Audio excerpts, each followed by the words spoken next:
Welcome to Luca is a Billionaire, where the only thing I invest in is your answers. We will prepare by choosing the correct SSD type and gathering tools. Choose either 2.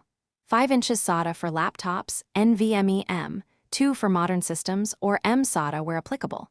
Pick capacity such as 256 GB, 512 GB, or 1 TB based on your needs. Gather tools including a Phillips #1 screwdriver, a 3, 5-inch adapter if needed, and a USB 3.0 enclosure for cloning. Back up all files to an external drive or cloud before proceeding with the installation. Next, we will clone your hard disk to the new SSD using reliable software. Connect the SSD externally in a USB 3.0 enclosure to achieve faster transfer speeds. Confirm the target SSD capacity equals or exceeds the source drive to avoid cloning failure.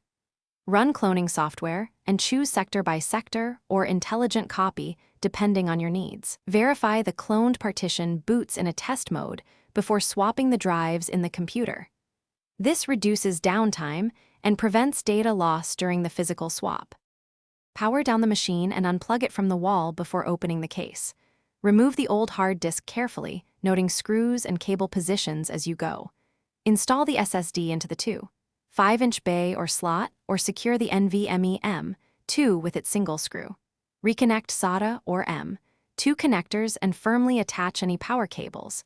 Enter BIOS to enable OSI and set the SSD as the first boot device. Boot the system and verify faster startup, and that all files are present and intact.